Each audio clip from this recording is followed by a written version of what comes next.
folks, we back with another great week. Creative Financing with JB. Got the main two mans here, Mr. Kelly, Mr. Turner. We just had Father's Day. we had a wonderful time, but I thought since this is home ownership month, we're going to start talking about how we own our homes as men. What we do in our homes to change the trajectory of how our family lives, what we're doing, how we're doing it, and what's successful about it. You know, I was sitting with a couple of folks today, and we were just talking about all the things our young men are doing out here. And what's worthy, what's worthy for them, what kind of household they're going to come up in, what they're going to be able to pass on to that next generation and go from there. So today's conversation is going to be based on some true, real life stuff. I'm gonna make an announcement now. I ain't here to hurt people's feelings, but just to give you some true things that need to happen. I'm gonna let y'all. I'm gonna let Kevin and Raj reintroduce themselves, let them know what they're doing a little bit, and then we're gonna get down to it. All right, Kev, you up first, brother. Okay. My name is Kevin L. Kelly. I'm the father's coach. I own Life by Design coaching firm, and I'm gonna talk about the father's coach real quick. So the father's coach, our objective is to reform the image of fatherhood in our culture. And I know that sounds kind of nebulous. And how do you measure that? So we measure that by me doing a podcast, Father's Coach podcast. I've written some books, Sonship, Fathering, and the Journey of Becoming. And also I'm in the schools. My wife and I, we both in two schools. We have a contract with two schools in Sussex County, and we reforming the image of fatherhood in our culture. And I know it sounds like something that one person can undertake. No. We have to do this together. Mm-hmm. That's why I'm here collaborating with JB, and also Roger Turner in the Father's House. That's right. Great job, brother. So my name is Roger Turner. I am the owner and CEO of Turner Fashion House, also a nonprofit, one of the founding fathers of the Father's House Foundation, where we just come together and try to make a difference in the community. Definitely involved in a lot of things in the community.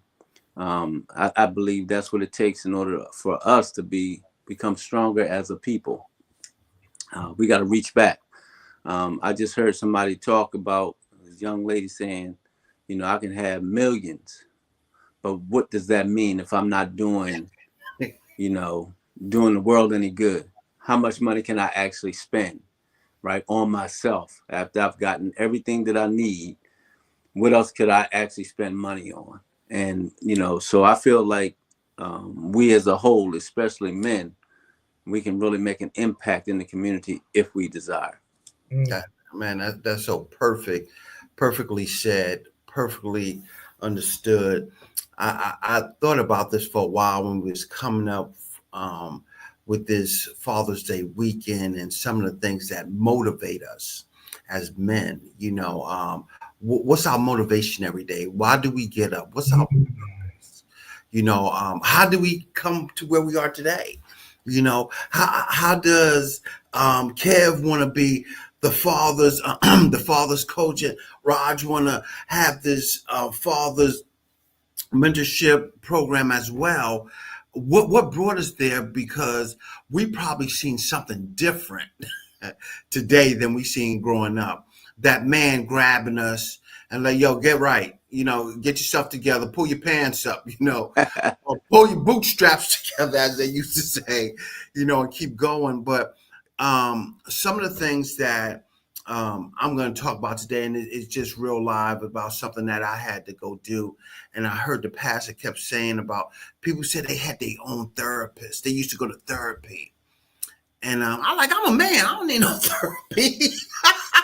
You can't tell me nothing I don't know. Because I've been through it. Hey there, Jeanette. Hey there, Nikki. I'm like, you can't tell me nothing I don't know. And I had to sit back. I had to pull back one time. And I had to say, yo, maybe you can fine tune and make yourself the best version of who you're going to be. Amen. And when I did that, I went there and I got a therapist, and we just start talking, and she asked me a question. I'm gonna ask Kev and Roger. She's like, "What's your meaning out here in this world?"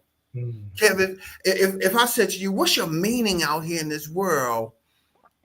and Raj, if y'all had that and either one y'all could answer, what would you say? I would say this. I was thinking about this all day because I had a podcast earlier, much earlier today, but it was like reforming the image of fatherhood, right? Reforming the image of fatherhood because there's an image out there already, right? So I want to make sure I want to instill one and possibly change the narrative where there's an off situation. So if I was created in the image and likeness of God, right?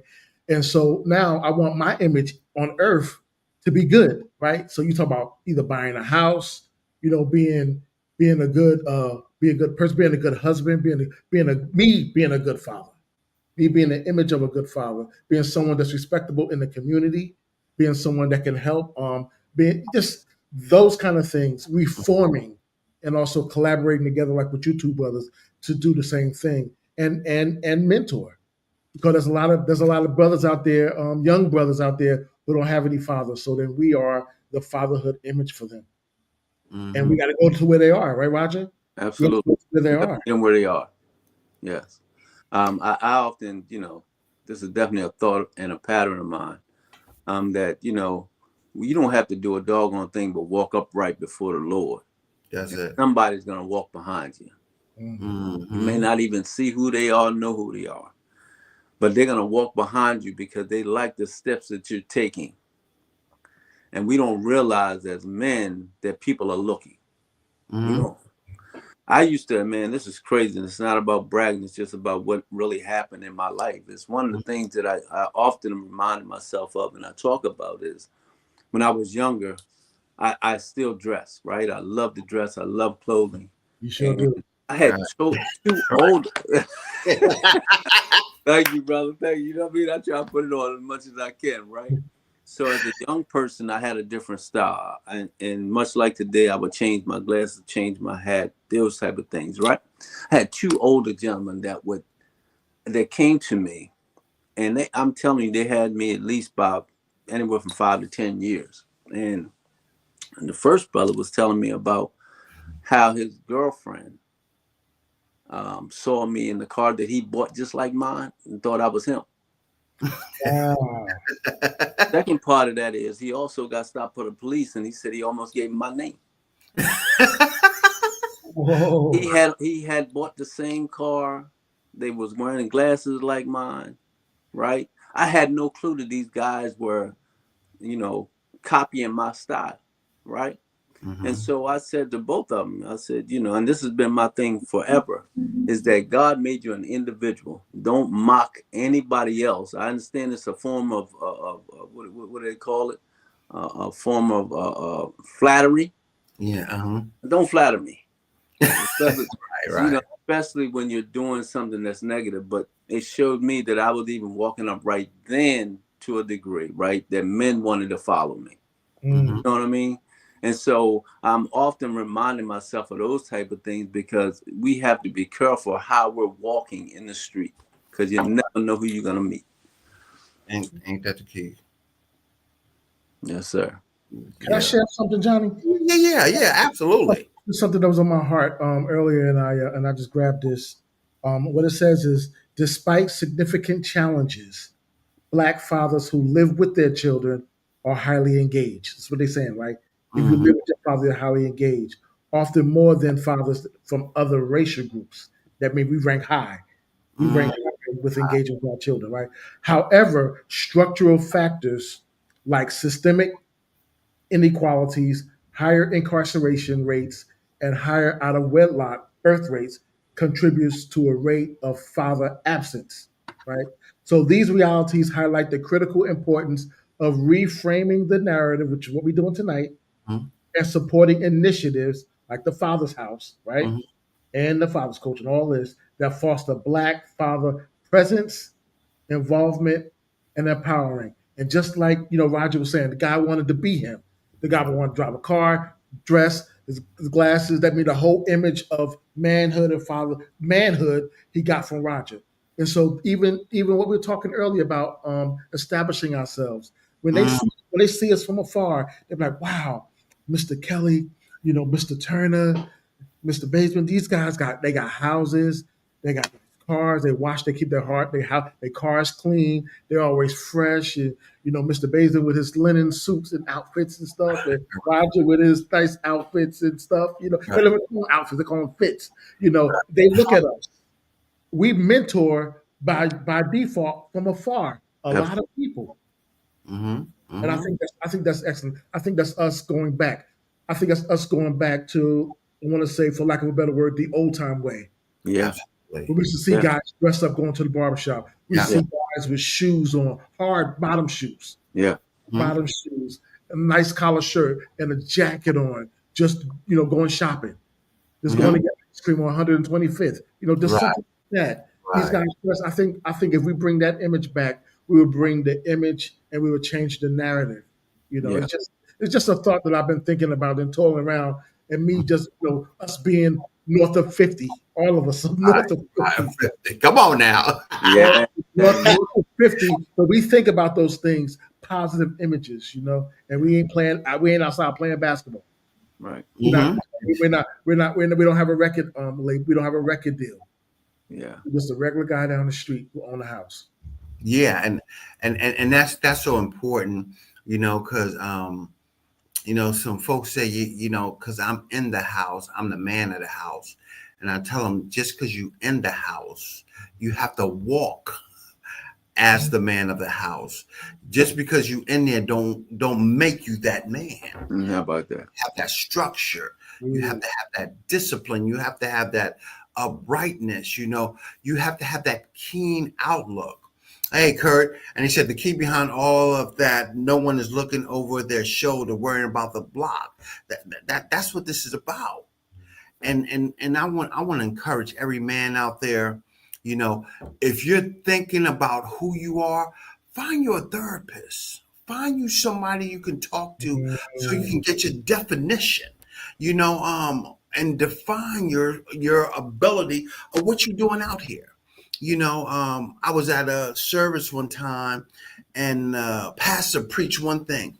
He said, when you die, all that matters is the dash. The dash, your birth date, your end date. But that dash defines who you are. What you did in between those dates significantly impacts the community. For it, and this is another question that stood out to me, and it came before me about, and this is big for a lot of brothers, about women being submissive. Wow. To you. Being submissive, and Cam, Raj, y'all know that, because I'm the man of the house, and I feel that, hey, you just got to be submissive to me, but that's not how this works. Submission comes through your act to follow the will of God and to walk that walk, So the question is, what makes you stand out to be the priest of your household, and that that your significant other should be submissive to you? I'm going to let y'all have at that one. Kev, you want to go first on that one? Okay. You come behind. You don't have to, brother. I'm always, I'm always, giving you opportunity, brother. Yeah. Okay. So I think, I do believe, and I agree with you, that the man is the head of the house. The man is the head of the house, right? But not in just word, and not in just walking around, with the ego. I think he has to. I think in the org chart, I put it this way: in the org chart of the family, the man is the head, and he top. But actually, if you look like this, he's actually holding everything up. He should be the foundation. So if you're the foundation, as you're the head, you're making sure everybody in the house win. You're serving everyone. When you're serving anyone, when I served my wife, when I bought my wife that Lexus, when I bought my wife that Lexus, yeah, she's able to be submissive to me because I'm serving her. I'm serving her every time I pay that car note. I'm serving her every time I put up them blinds yesterday. I put up new blinds in another room, right? Yesterday, and I put up new curtain rods, whatever. I'm serving her. She got the blinds, whatever, and she was like, "Could you put that up?" Yeah, I put it up there. Did what there was needed to do. Now she can be submissive. She'll farm some chickens. She do whatever, do whatever. But as long as I'm serving, as long as I'm serving my daughter, as long as I'm serving the household, as long as I'm making sure that everything is up, not that everything is on me. Everything's on me. I'm the foundation. So I hand it off to you, Raj.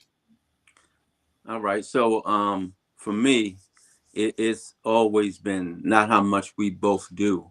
And she, in a marriage, she is supposed to submit. That's her duty. And we're supposed to love, right? That's the order. We're supposed to love, they're supposed to submit. But what we're seeing now in the submission, or men wanting their wives to submit, is we have fellas that are not in a position that they should be in, and they still want the wife to submit. What now? Submit doesn't always mean sexually, right? We have to understand what it means to submit. So if we both have great ideas, and I'm the head of the house, we have to agree whose idea we're going to use first. If by chance you do not get the opportunity as a man to say, we're going to do mine, she has to submit, or we have to submit as well on things like that, knowing that one or the other is going to get an opportunity to implement what they feel is right for the household. You know what I'm saying? So it's all about what we can do within the family that makes it stronger. We want to think about sexual acts first when we talk about submit a lot of times. And so that's all well and good. But at the same time, we have to be in our rightful place. That's right. To be, to please God, number one, right? And then he'll allow our household to be blessed. In the order of God. That's right. Yeah, we have to have that thing lined up right now. Do we always get it right? Absolutely not. No. But at the same time, when you know the order of things, it makes it less of a fight that we have to go through. See, I don't want to have to say you need to submit to me, right? I want to be able to do some things that would make you want to understand me, hear me, flow with me, even if I make a mistake, right? You still got to flow with me because we're in this thing forever. You see what I'm saying? So I'm always not always perfect, but at the same time, I want to be in a place where if my wife is following me, my steps have to be ordered by the Lord. They have to line up with what God's word says. You know what I mean? So, and then she'll want to submit. Yes, that's right. 100%. That is right. But we deal. I don't mean to cut you off. I apologize. But no, when we're looking at our people, right, and what we've always been, what we've gone through, right. The strength of the family has been our wives, our grandmothers, right? So it's tough when you've had success in those roles to submit to a man, right? The roles have been reversed when it comes to how we do things. So the woman now is the head of the household. And we often have to submit. You see? So we've gotten our roles switched up. We got to get back to where we need to be, right? That means we need to be strong. We need to know what we're doing. We need to be on point with what we're supposed to be doing. And we have to be intentional. We have to be intentional. And that's great. That's great. First question: How do you teach young men about the survival technique? We in the world out here, and our young brothers is out here. They're trying to survive, and we done made it through a survival era in our lives. How do we teach this survival to these young men? I mean, what do we say to them when they say it's hard? Well, we got to go get them. Got to go get them. This is what this is all about, right? The Father's house. This is about going back to the community and getting these brothers out, right? Not taking them out to the point where we're burdened with the weight of trying to finance them, right? But it's going to get them so that they can get educated. Education is just not done in the college or in school. it's done in your community a lot of times, right? Right, that's right. Because we always knew the gangs, right? Here's what they do. They if you displaced, so to speak, and don't have a father in your household, what do the gangs say? I'm your father now, Oh right? yeah.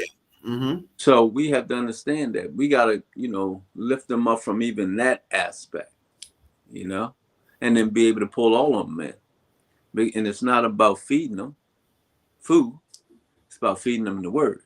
And we have to be crafty in that, right? We can't sit up there and try to preach to them, hooping and hollering, you know what I'm saying? We can't do that. God bless our preachers that are still hooping. But at the same time, we got to be in a place where we can just give them the word and let that word marinate. Because one of the things that we don't want to do is sound like the people that they're trying to run away from. And trust me, they're running away from the church. They're running away from us as brothers. Because if they see any black man standing upright and not tying into some of the things that's going on in the street, then they believe that we're fake. We got to get to a point where we can talk to them, not scream at them, not tell them how dumb they are, tell them they're making a mistake. We can't do any of that. We got to talk to them as if they still on the same playing field and have accomplished some things that we've accomplished. Because until we put them in a place where they're comfortable talking to us, guess what? It's still going to be an uphill battle. We still won't be able to reach them. Why? Because they look at us in a different light. Sometimes we this is good. Everything that you said, Roger, is perfect, spot on, because you're in the game. You're in the game. Yeah. So the thing is, a lot of times they've been disappointed by men. The young Absolutely. children, the youth, been disappointed by men. So even though we may have an image and possibly a little likeness to the person that hurt them, but we're going to have to be consistent because the person that disappointed them was not consistent. He probably walked out on their mother, walked out on them, or don't show up when they said they're going to show up, type of thing. So then we the ones that stand in, and that's how we get them, Johnny. This is Yes. how we get them. We get them. We be a good image for them, and then we give them what they need. That's been a lot of times that I had I went into a mentoring session or a coaching session or the leadership session with the kids, and I already knew the next thing to deal with on the curriculum. But some days I couldn't go that route. What I had to do was find out what they were dealing with today, what you was dealing with today, because maybe they didn't eat dinner last night and didn't have breakfast today, type of thing. And so now I got to go ahead and sometimes go ahead and go to Chick-fil-A or get somebody to go to Chick-fil-A, make sure these guys got some food in their bellies, and then give them something. Then give them some. Okay, what are you dealing with? Is it something emotional? Did anybody touch you, or what? Tell us, the staff. You can trust us, but make sure that we can be there for them. We can give them some extra support. A lot of times they say they bad and they off the hook or they this, that, and the other. A lot of times they just need extra support because of the traumas that they're dealing with. So the next question said, define home training and the importance of it for a young man. I don't have that father in the house, so can they be even home trained as a young man? Well, and I'm not going to put that burden on, and I'm often saying this too, man. We can't expect our women to raise a boy, right? I believe that it becomes at a certain age that you can, teach, right? And that's the adolescent age. But the minute they turn into a teenager, man, you gotta find that male figure. If the father is still somewhere in the picture, you gotta find that father, right? We also understand too, it's two sides of this coin of the men missing in the household. Number one, the women don't want them because you can't have them totally, right? And the second thing is, it's just about the men not wanting to be there, right? So we got to get over that, because I'm often thinking about this. If she was good enough to lay down with, then she ought to be good enough to stay with. Come on. Boom. You know what I'm saying? So we got to stop that nonsense about you hate this woman, but she done bored your child. Yeah. I hate this woman. And you probably went there dealing with. Yeah. Say it again. And the man probably went there more than once with the young lady. Thank you. Right. Yeah, absolutely. So, so it's a lot of things that go on with that. But we got to get to a point where we got to stop allowing our sisters to run, teach these boys, because after a while, all they can do is coddle, right? And we don't want that. We need some strong words. We not cursing, but we need strong words, a strong presence to let them know that you can't keep crying over these small intermediate things. You know what I'm saying? Mm-hmm. You can't be acting like you can say anything to anybody at any given time. We can't do that. And so we have to be in a place where we take that responsibility away from our women, from trying to, because I also believe that we as men can't raise little girls on our own after a certain age, right? Mm-hmm. We can input, we can guesstimate, we can go, but I do believe that's why the Lord actually allowed a man and a woman to be together. So no matter what you have, it's going to be a balance. Mm-hmm. We got to get to the place where we understand that, right? Everything turns right back to the Lord, man, and everything that we do, right? And so if we can get that straight, man, what a job that we can do, man. Yeah. So what we're doing right now is we're filling in the gaps where there's broken foundations. Yeah. Some stuff probably can't be fixed, so that we're kind of serving as a band-aid per se, and we're going in there and we're doing what we can with whoever will allow us, who Mm-hmm. may allow us, into that space in their heart, And if we do that, if we can salvage, if we can restore, someone's emotions or someone's faith in man again and a father again, I believe we've done our job. Yeah. Yeah, that's so good thing. I got another question here. Explain what a good hustle is. We talking about, as a man, you got to go out there and hustle. So many young men want to hustle to just be in the streets, glossing the jewelry. But what's a good hustle for a young man coming up, to really understand what his worth is out there in the streets, you think? Cutting grass. Mm, It's always a job, brother. You know what I'm saying? How about, I know yeah. I know we don't do newspaper anymore, but they still have some sort of something that you can deliver, right? Right. And, yeah, I mean, because if you're in the city, right, what do you have on every corner? At least a food store, right? Something that you can go to. You can take in the elderly that's on your block, go up and down that block, right? Figure out who needs to get some stuff from the store so that they don't have to try to go and do it, right? Mm-hmm.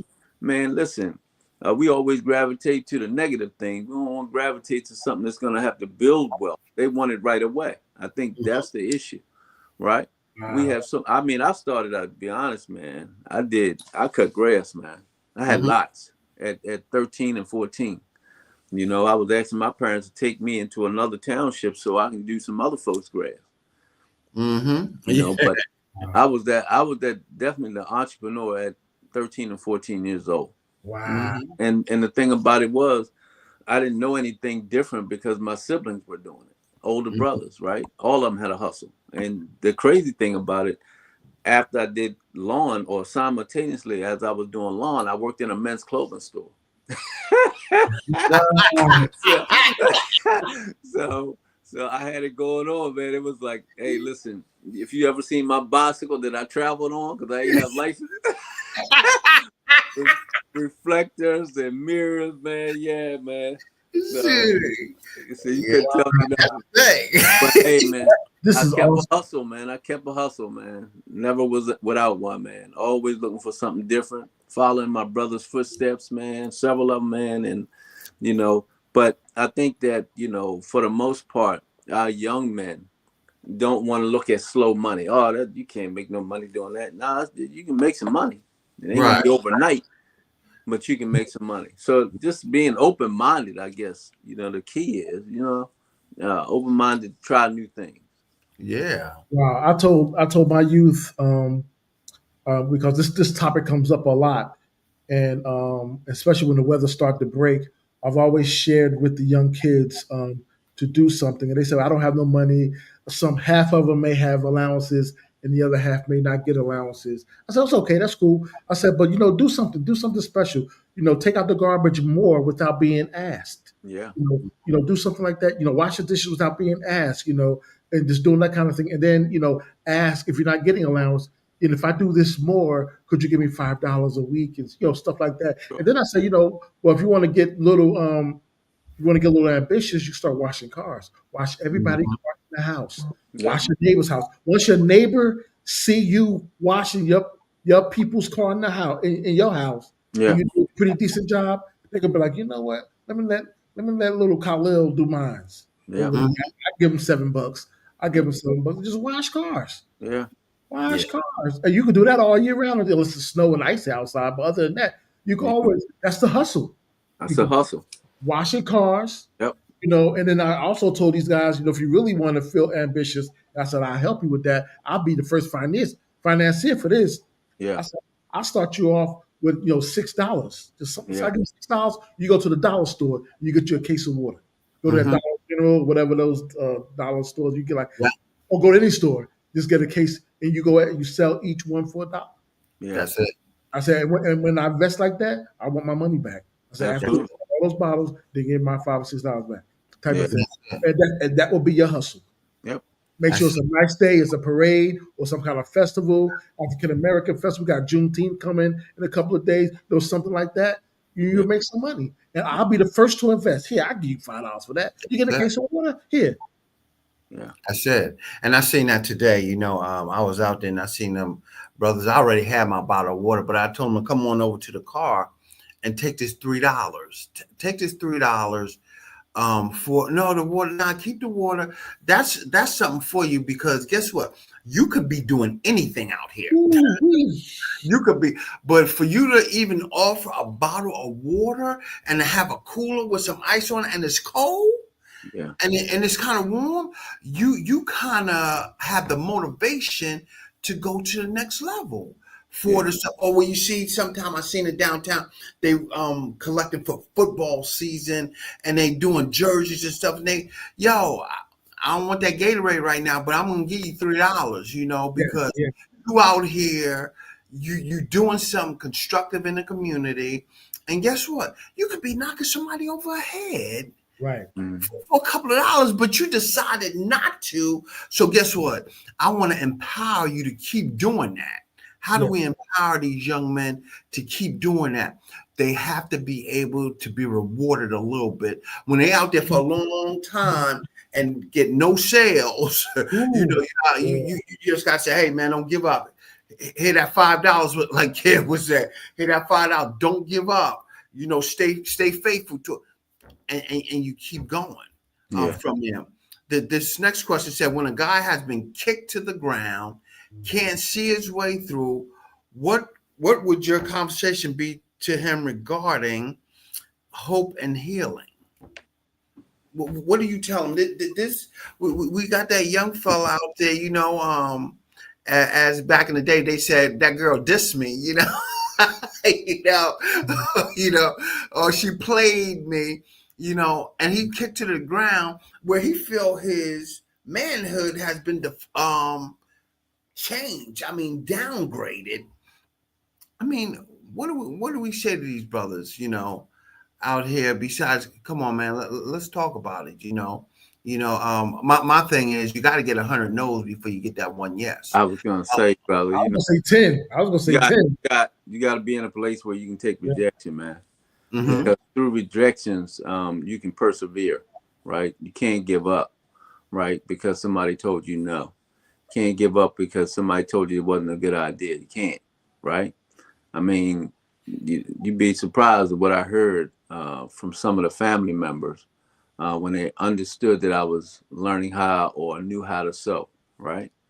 And one of the things brother said to me, which was my cousin, he said to me, if I didn't grow up with you, I would swear you were. Oh, wow. Yeah. Uh-huh. So if I couldn't take that, right? And then other people saying things, man, I would have never been still persistent about doing some of the things I love to do, right? So we got to be able to be, especially being a young boy and becoming a man, we got to be able to take rejection, man. People that don't look like you, taking rejection. Yeah. See, it's all about perfecting who you are. That's what rejection does. It perfects you if it doesn't, kill you. It I like, corrects. I like that. I like Yeah. that. So we got to And be in a place where we can coach them through that, right? mm-hmm. Ain't about patting them up, but it's a look, man. Give them a hand up, literally, and tell them get back in the game. Get back in Mm-hmm. it. Get back in the game, and have that same enthusiasm that you did when you first, before anybody said anything to you. You get back in that game. Mm-hmm. Help them Back up. Mm-hmm. in, Do yeah. it. Yeah. And find your worth. Yeah. Find his worth, because he won't get his worth from external situations. We build this guy's core values inside of him. Tell him, Mm-hmm. okay, that person may have rejected you. Use that as a building block and teach it as a Absolutely. building block. Absolutely. Like you said, 100 rejections, 100. I would say 10, right? After Yeah. you say go to 10, 11, we're gonna say yes. But let's Yeah. build you up. Let's build you up. Let's Yeah. build up your core value. There may be a gap there. There may be something missing. So let's do some reflection here, and that's why we can mentor. We can walk them through. I Absolutely. believe that's what the Father's House could be. Is all about. You Yeah. know, doing life with these guys. So Yeah. it's gonna be multiple situations. They're gonna have issues with they people at home, their parents, their Yeah. grand. They're gonna have issues in school. They're gonna have issues with a romantic interest type of thing, and we're gonna walk them through life. Yep. You know, Yeah. and we're just gonna be there for them. Right. I mean, we're not gonna be able to save everybody, right? I get it, Mm-hmm. I understand. But the fellas that warm up to us, right? Right. That you're gonna be able to speak to some kids and some young adults, and they're gonna hear you. Mm-hmm. Because the reason why they're gonna hear you is because they're gonna call you, they're gonna come and see about you, they're gonna make sure that when you call, they're gonna pick up the phone. You Mm-hmm. know what I'm saying? So there's signs that we have to look for that's going to allow us to know whether or not these guys are serious about making a change in their life. Mm-hmm. And we had a comment from Curtis there. Kurt put up there, I collected the old newspapers to take them to recycling. I had to pay Mr. Nelson $20 because I would load up his pickup truck every 3 weeks. I did various other jobs to make a buck. And that's what you got to do. You got to find that creative mindset in yourself to do something that's going to help someone, that's going to lead someone right there to that next step, and take a little task off of them. Some people know when they coming home from work. I seen this, and it was so intriguing. The brother told the kids, the lady was taking groceries out of her thing. Yo, go get them groceries. And they took them in, and she gave each one of them boys $1. Just from helping her take the groceries from the car up to her Yes. steps to the front door. And I was watching him, and I was like, wow, that is amazing that they did that. But the lady said, hey, thank you, boys, and gave them boys $1. Because guess what? They was trying to find a hustle. They outside, they out of school, they riding their bikes, Yeah. they running around the neighborhood playing. But now I got that $1. I feel like, yo, I'm gonna hold on to this because, I'm gonna find a way to get another $1. Yeah. There you And, go. and that's the next step. And something I want to go back to is when you get kicked down, I want these gentlemen to understand it's healing time. Yeah. It's a time you have to heal from that and recognize that, I went through this thing, but you can't stay in that box. You got to get out of that box. You done healed. Now you done grow from there, and you prepare yourself for rejection. You prepare yourself to get that no. You prepare to get turned down for that job. Mm-hmm. You prepare that you got to go back out there and keep applying again and again to get it right. You keep trying for the team because guess what? At some point in time, they're gonna say, "Man, I'm tired of this boy showing up. Let me give him a little place. Let me see what he gonna do." And guess what? That's gonna be your time. That's gonna be your fight to the next level. So next question said, what advice would you give that young man who has an exceptional father, but the exceptions is too high and that the young man is too afraid to speak his father because he don't want to disappoint his father? Kid, So what you got?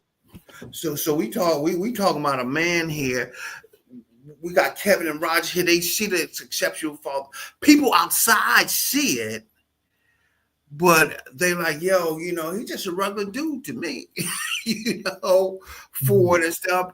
But he fell down because he probably don't realize how them other people can look up to you. So are you asking the question, if you have a dominant father, it feels some kind of way because his father's always on his back, and it feels like, I guess, the love isn't there. Is that what you're saying? Is that the question? Absolutely.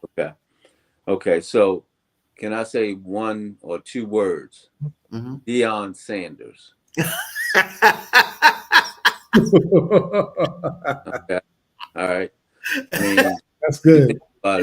So if dad don't love him, he don't invest in him. Come on. Can I use one word? Go ahead. Honor. There you go. Still honor that man. Yeah. And then you may have to use that as an action word too. So in talking to him, hey dad, I think you're a little, but go to him in honor. Would you, your father's a great man. I know it seems kind of rough and everything, but go to him in honor. Yeah. Because that's probably his love language. So go to him in honor and then let him know, I feel a little bit rough, and then hear what he has to say. Yeah. He's giving you the foundations. He knows something you don't know. Right. Right. Well, right. Yeah, absolutely. I mean, listen, man, everything that we're talking, I witnessed. I've been a part of it. And I've been a part of being called too tough on my girls.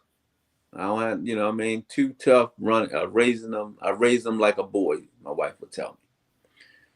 So I said, well, if I'm raising them like a boy, then they should be pretty good by the time they get grown on how to deal with people. Because the world could care less how much you get stomped on. The minute you get stomped on, they're trying to stomp on you even more. So if I was a little rough around the edges, training up my girls to be better women and to realize that the world is going to not give them what they think they ought to get. Everything is a fight. Everything is, a knockdown, drag out. This life is not easy. And you notice some of the people that cry, murmur, complain are the ones that really never succeed.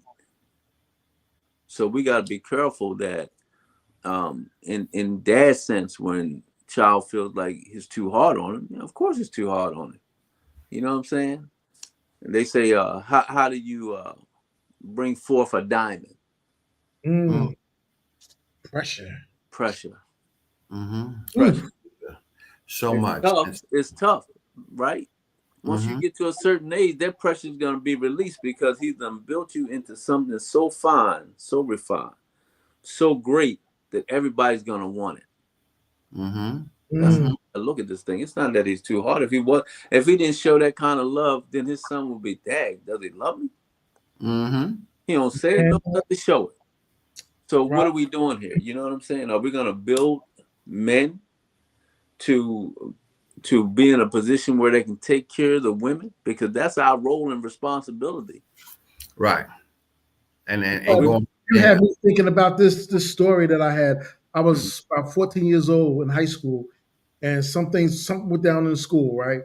And my name came up. So something went down in the school and the store around the corner from the school. And for some strange reason, everybody remembered Kevin Kelly, right? And so the principal called me down in office at school and was like, Kevin, your name's been called out. They snitched on you. They didn't want to say it's you. They said it was you. I was in the store. I went and got a sub and a soda for lunch. It was like, well, a lot of stuff was taken out of the store. I was like, I did all of that? I was like, no, I didn't. No, I didn't. So I thought it was over. So I went home, didn't hear nothing. No, nobody called the house or nothing, right? I went to woke up the next morning, getting out the shower, putting on my school clothes. I walked past my mother and father room, and I heard the doorbell. The doorbell rang.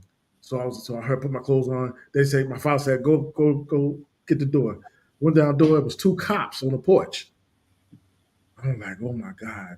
I know why they were there. So I went downstairs, opened the door, said yes. They said, "Are we looking for Mr. Kelly?" So my father's at the top of the stairs. He said, "Who they want?" He said, "They said they're looking for Mr. Kelly."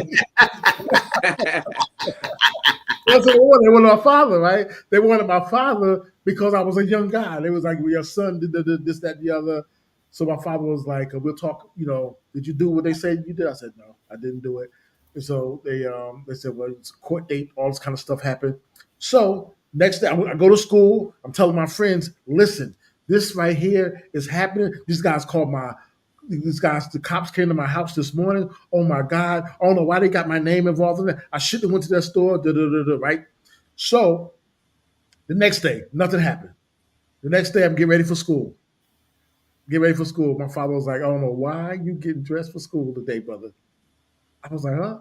My mother in the doorway too. "I don't know why you ain't going to school today." I was like, "Why?" "Well, this situation with the cops and the school, you ain't going to school." I said, "Well, they suspended me?" "No, they didn't suspend you. I suspended you. You Yeah. stay at home with me. I don't know when you're going back, if you go back." So my father suspended me from school.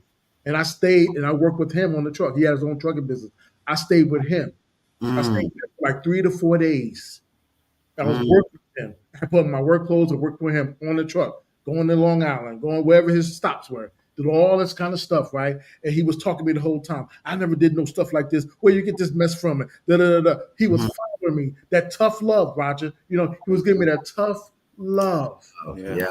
School didn't do it because the school didn't have proof or nothing like that. The school didn't do it. He suspended me. That's, He fathered me. yeah. Yeah. Mm-hmm. Everybody else was in school. Everybody else did that, but he took me out of school. Yeah. Then he brought me back like the next week. Mm. Next week I went back to school. Everybody was like, "You all right, Kev?" I was like, "I'm fine. I'm fine." I said, "My Yeah. father, he's who he is. Y'all know him." Exactly. Tough love, man. Tough Yeah. love. Yeah. And Gotta have that. it kept me out of future situations. Yeah. Put Hmm. it that What it's And, about. and saying that, Kev, now the respect, your father's so successful now, and you see the success as a child, and it can be overwhelming for some of our men out here to go out here to meet the expectations of being similar or way. accomplishable as a father. How do you get these young men to understand that, yo, you're going to reach that level?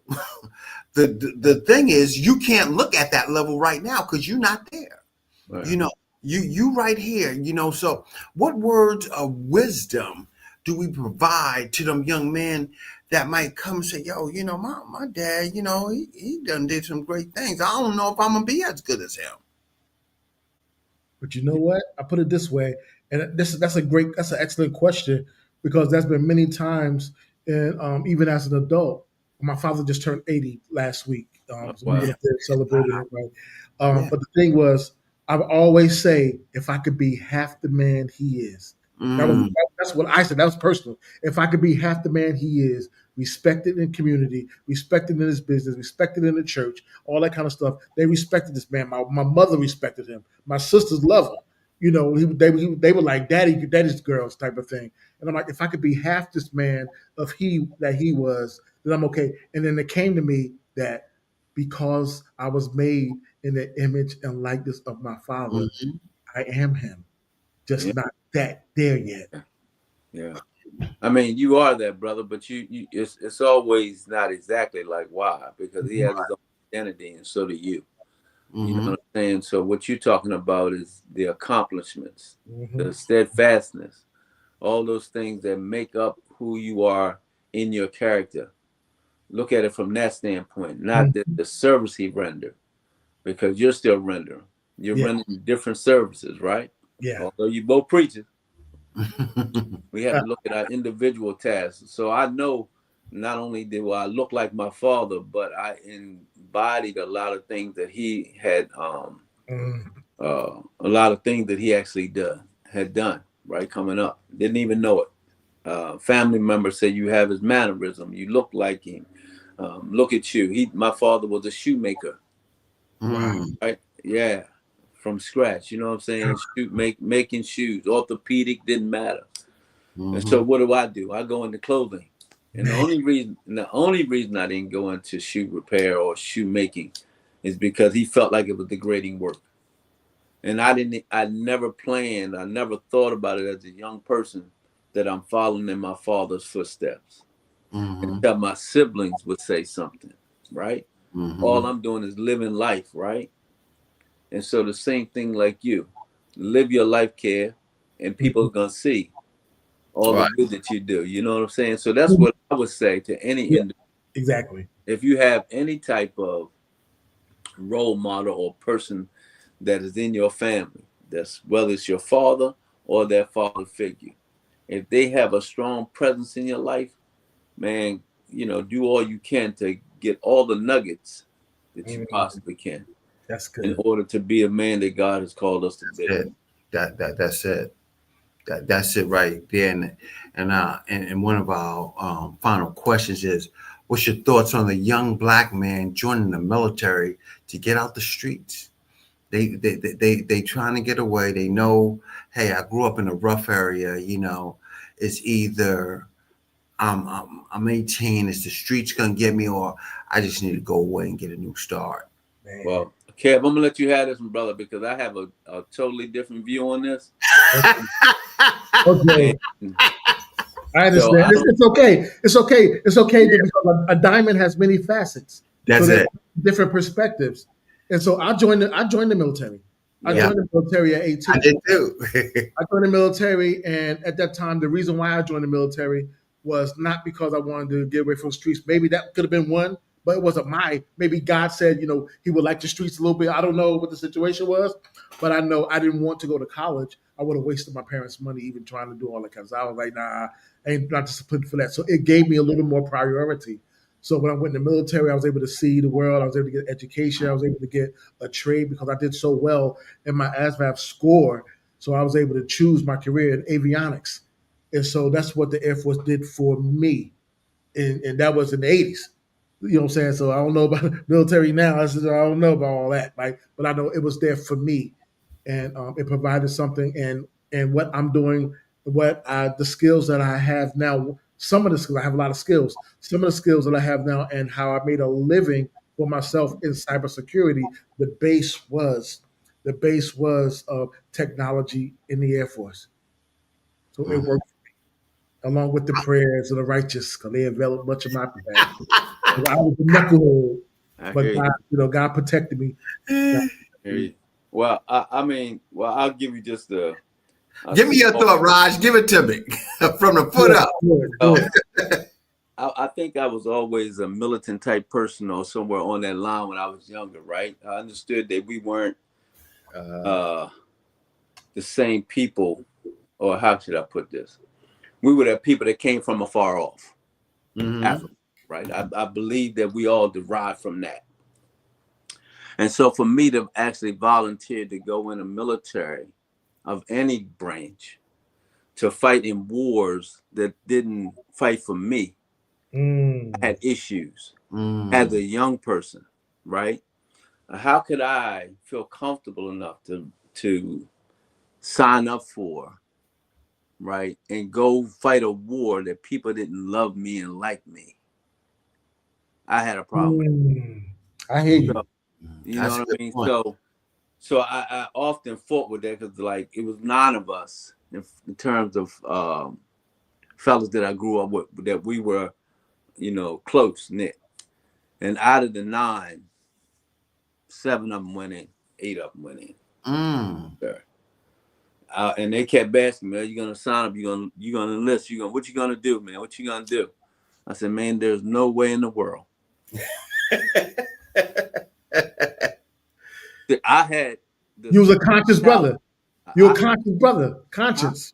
Oh yeah, yeah. And I was so conscious that anybody said anything out of their mouth that was crooked, you're gonna have issues. That's who So I you are. said, I You better still that way. backpedal You still that and way. not go there. You know what I'm saying? But that's kind of where I was at. I mean, because there's so many other things that we can do. We allow sometimes the world to dictate to us what we should be doing. And we Mm. need to be independent thinkers because we can excel in so many things. Yeah, so some of the fellas in my community, Yeah, the military was a cop out for them. It was a way out, right? For me, I had my career path already selected, picked out in the 10th grade.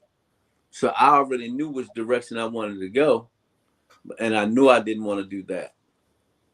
And that's amazing, and that's a good point, Raj, because sometimes everything's not for everybody.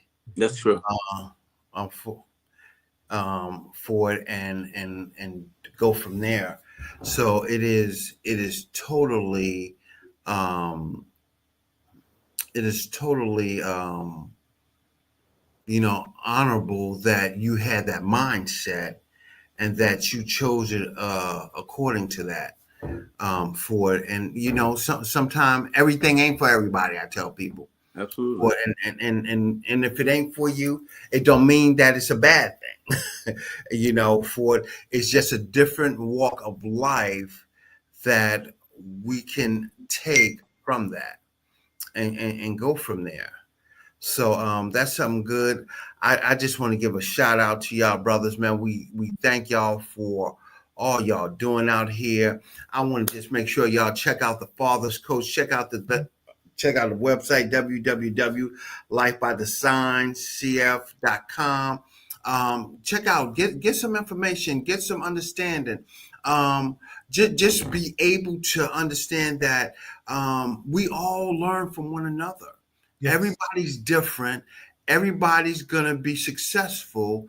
And the best thing of all, that we have to continue to strive for greater heights. Kev and Raj, I'm going to let y'all have some closing statements before we go. But, man, I'm always appreciative of y'all brothers coming on.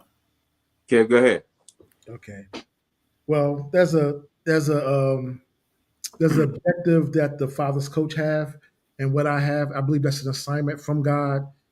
And I always said reforming the image of fatherhood in our culture, but I want to change it, for us today and say together we are reforming the image of fatherhood in our culture. Yeah, so the Father's House is a nonprofit organization that we're involved in, and this is so important because everything that we talked about is literally a synopsis of what we want to do and what we're going to be able to do in the communities. It's really going back and really putting our stamp, our mark on kids that look like us, right? Reason why, because we want to provide these opportunities that they may not get a chance to do.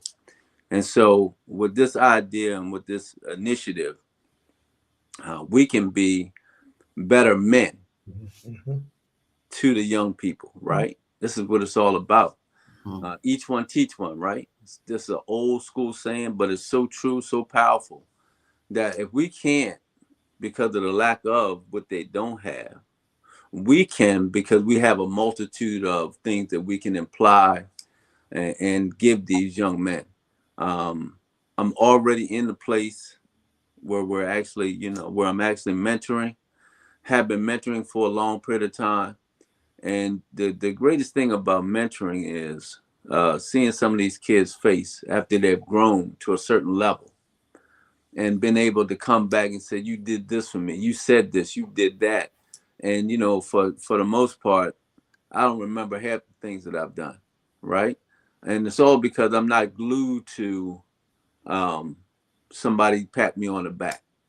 I do what I have to do as a man, telling another young man that's going to become a man and giving them good sound advice. So, just thanking God for the ability not to try to take credit for myself, but just trying to put things in the right perspective, because I think that's what we're missing.